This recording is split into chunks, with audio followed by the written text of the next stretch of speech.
Hey, what's up DIYers, Mike Borders with the Mike Borders channel. Thank you for watching. We're working on our Mercruiser Alpha outdrive or stern, and this is part 2. Part 1 is scrolling above. Definitely check that out. However, we're picking up right where we left off. Let's get started. Next, coming inside DIYers, this could very quickly become the nightmare of your project. Take a look at that part that is secured by those 4 bolts, and you can definitely see that there is some serious melting to that part. That is your water pocket unit, and it's got a copper pipe that extends upward in our case. However, when the boat engine is upright and secured to the boat, that pipe is facing down. And what a lot of people run into is snapping those bolts when removing them. And trust me, that becomes a nightmare. So with that said, in the event that your water pocket unit looks good, there's no melting, most people just keep the one that's installed and move forward without replacing it. However, as you can see with our melted and badly damaged part, unfortunately, we cannot move forward without replacing it. So what we recommend is spraying those bolts with PB Blaster, letting it sit overnight, and then carefully begin removing those. However, in our case, we have actually inserted an extension and socket on each of those bolts, and believe it or not, ours loosened in a pretty friendly manner. And take into consideration, in the event that your bolts do not move, we highly recommend not forcing them. In other words, do your best to restrain yourself from grabbing a long breaker bar and breaking those bolts as you try to loosen them up. Once you break them free, baby steps. Be very patient, go very slow. Again, too many boat owners are running into snapping these bolts inside the upper unit, and that becomes an unbelievably horrific nightmare. Making progress on the left-hand side, both forward and rear bolts have been loosened. They are no longer flush with the housing. That is so melted, not good. On the right-hand side, in the rear, that bolt has been loosened. Unfortunately, the front right bolt is kind of being eaten by that melted housing. So what I need to do is grab a pick tool and carefully pick away at that melted housing that is melted onto that bolt, because unfortunately I cannot get the socket on the bolt.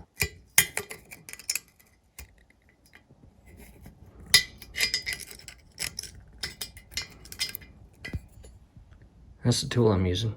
Nothing fancy. It's doing the job though. After about 5 minutes of using that pick tool, I have inserted the socket and extension on the bolt, and it's not seated all the way, but I've come up top and I'm going to carefully with a rubber mallet tap that in place until I got a firm grip on that bolt. Quick update, I removed the socket extension and ratchet, and I grabbed this really long flathead screwdriver. I still was unable to get a good grip on that bolt, and the last thing you want to do is strip it. And if you take a closer look, you may not be able to see it, but even though I have created a groove around the bolt head, I can't actually turn it because each edge or tip of the bolt rubs against that plastic. So I grabbed this long flathead screwdriver and I placed it in the groove I made with that pick tool, and I just carefully just kind of worked that groove away from the bolt head so it's a little bit larger. And I got a good grip of it now. Again, baby steps. Do not rush it. Do not snap that bolt inside that thread. All 4 bolts are loosened and should be able to just pull up this entire part up and out. And again, DIYers, badly melted.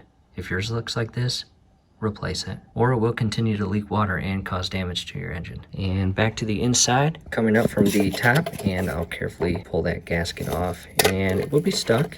Just be patient. There it is.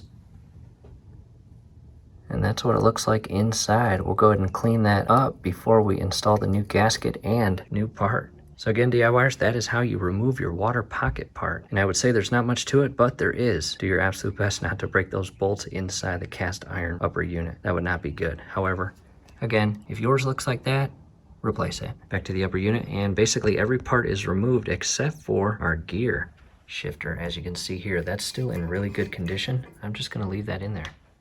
And it is secured by a little cotter pin and a washer, as shown here.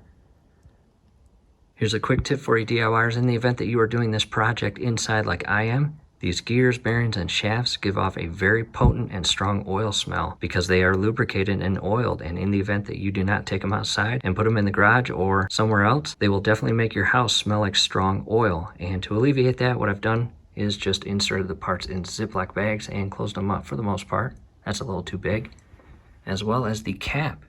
What I've done next was I grabbed some Craftsman 800 grit, basically Scotch Brite, and I had this laying around. and I recommend 800 to 1000. Just cut a little piece off. I'm going to insert it, and I want to clean the inner portion of both the lower seal area as well as the upper seal area. And it is a tight fit, but again, I want to clean the entire inner portion where that lower seal will be seated. And I'm going to rotate in the circular manner as opposed to up and down.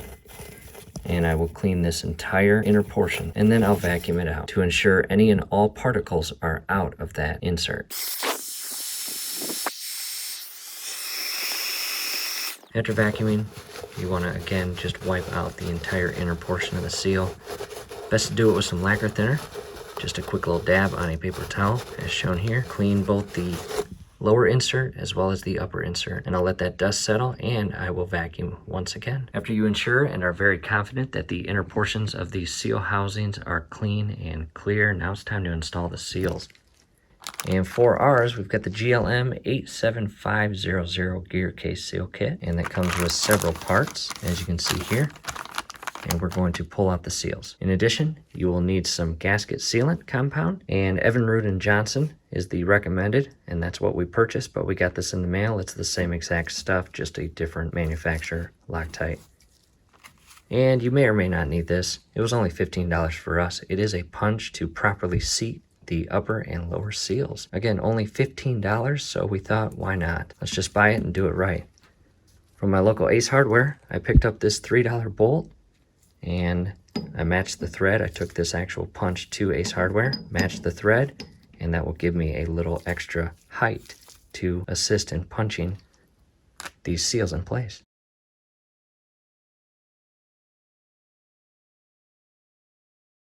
We have now pulled out the upper and lower seals, and there is a difference.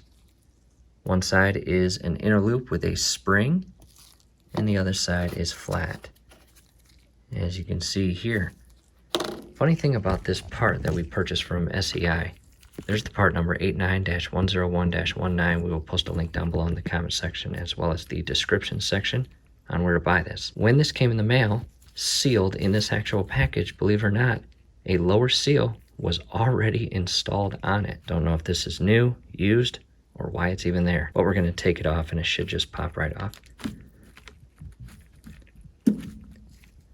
And don't get them mixed up. I'm tossing this right away. I have repositioned the camera. It is time to install the seals, and because my upper unit is resting on my workbench and positioned in a way, I'm first going to install the lower seal. And again, after you install this lower seal, the inner lip or spring side should be facing you, and that is this open end here. And if it's a tight fit, do your best not to damage the rubber seal. What I've got is just a shot glass of water, and I'm going to put a little bit of water on the inner portion of the seal as well as the part. And again, when installing this seal on the punch, you want to install it with the spring side down, and do your best to rotate it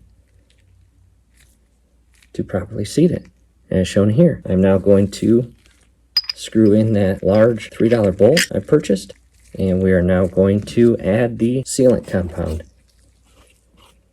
And it has to be this brown stuff. I'm using a Q-tip because I don't need to actually pull this entire thing out. I'm just going to run this around the entire portion of the outer seal. And I'm going to coat it on there pretty good.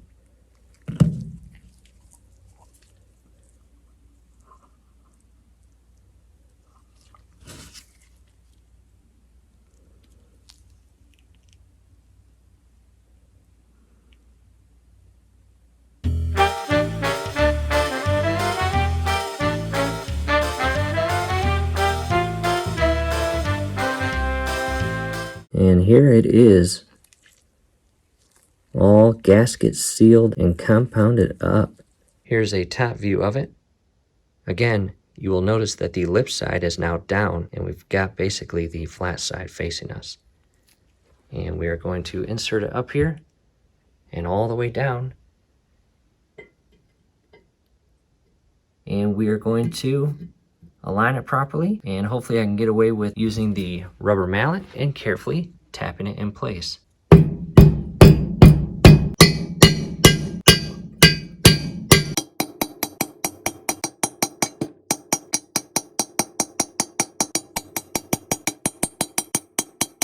reseat that seal, you can carefully pull up on the punch and pull it all the way out. Go ahead and wipe that off. And there is the finished product. And I'll come up top just to show you again that the inner lip that has the spring has to be facing us. And I'm going to scroll in, and there it is. You can barely make out the lip and spring, but again, it is facing us. And when we have this boat upright and on the stand, that seal will be facing down toward the lower unit. What we'll do is flip this upside down, rest it on the stand, and prep the larger upper seal. Upper unit is now on the stand. I went ahead and wiped out the entire inner portion where that seal is going to mate or seat and vacuumed it as well. I try to get away with using the rubber mallet in most cases. However, in this case, rubber mallet was not doing any good whatsoever. I needed an extra bit of weight, the 2-pound Tecton, and that worked out great. From here, I'll remove the screw it into the opposite side. However, before I do that, I will actually insert the seal on there. To prep the upper seal, I will remove that bolt. And again, the spring or lip and open side of the seal will be facing us, and the punch will go in this way. That means we have to install the seal spring side in. And I may need a little bit of water just to allow that seal to slide on there. Rotate it slightly, just like that. And I will now resecure that bolt. Flip it upside down here, and I'm going to add that sealant compound all around the seal.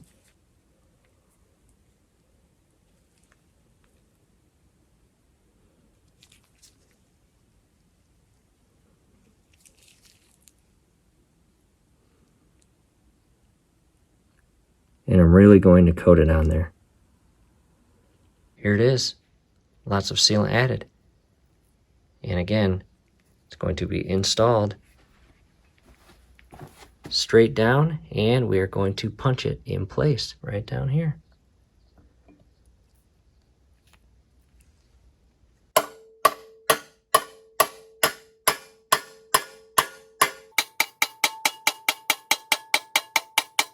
Upper seal is secure. DIYers, it is extremely important to drive this in or punch this in straight down. In the event that you go in crooked, it will damage the outer portion of the seal. You do not want that. And on top of that, in the event that you get any of that sealant compound on the inner race here that the vertical bearing seats into, get that off of there. You do not want any of that gasket sealant compound on that inner race and affecting or interfering with the operation of your bearings.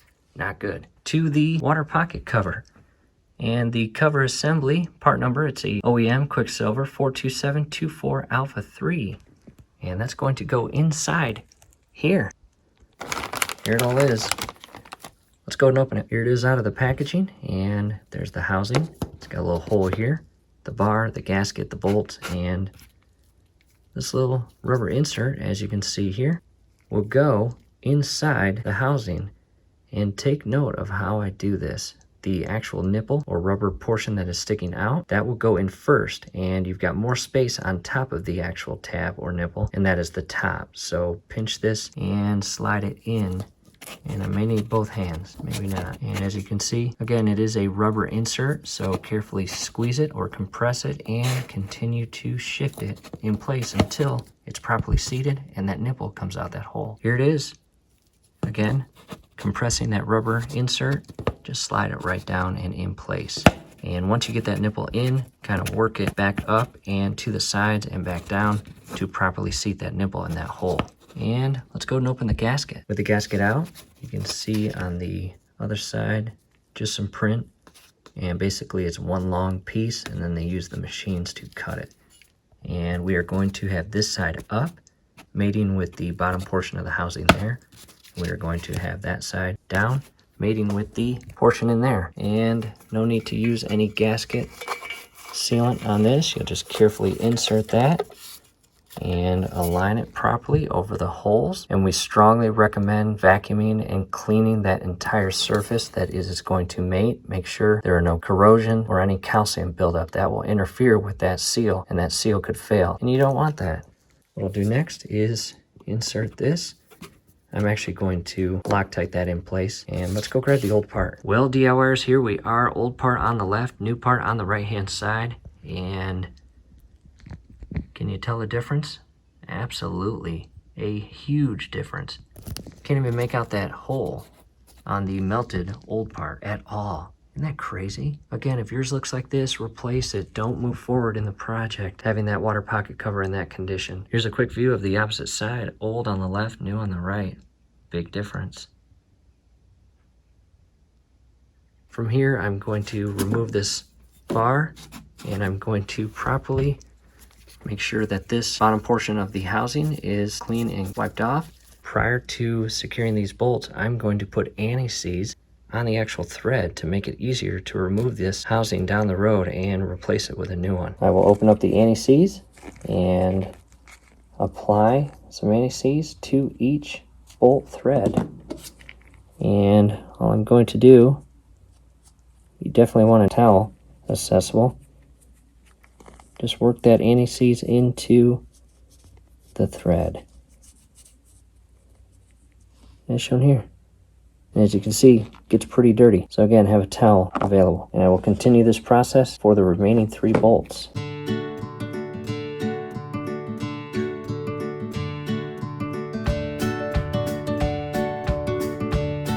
No easy way to do this, unfortunately. I've got all the bolts in the housing. Make sure that the circular indent is facing forward, basically toward where the U-joint bearing assembly goes into. Shift that down in place. And I am then going to secure all of those 4 7/16 bolts with this right here. And just like taking them off, baby steps putting them back in. Do not cross thread these. They should go in extremely easy. If they do not, back them out. Realign them and screw them back in.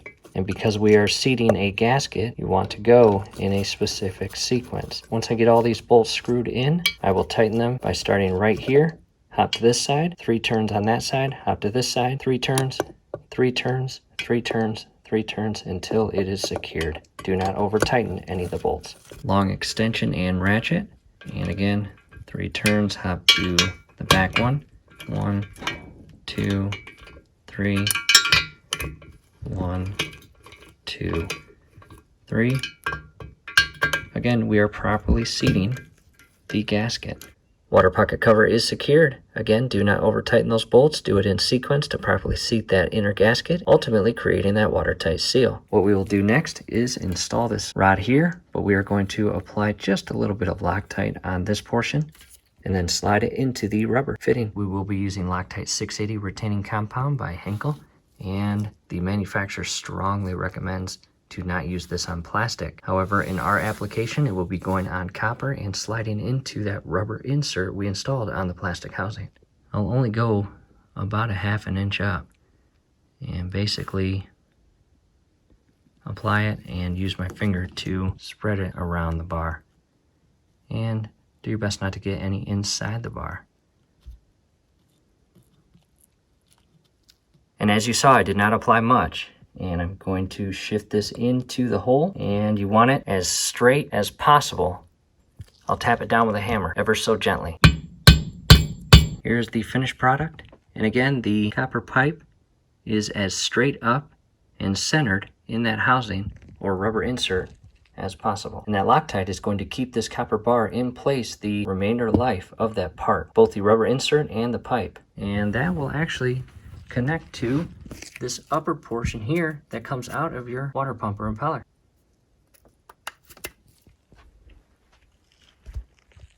And real quick, as you hammer that in place, be very careful and gentle. You do not want to offset that rubber nipple that shifts into that little hole in the housing. And DIYers, that completes part 2 of our rebuild. Hopefully you're still with us, having fun, and we are somewhat of help to you. From here, do us a favor, below the video, you will see that thumbs up icon. Click on that, like the video, subscribe to the channel. Definitely ring your YouTube bell. That would be very helpful to us. We'd really appreciate it. And scrolling above is part 3. We are now going to disassemble this entire U-joint yoke, shaft, and assembly with the gears and bearings and rebuild it with all new parts.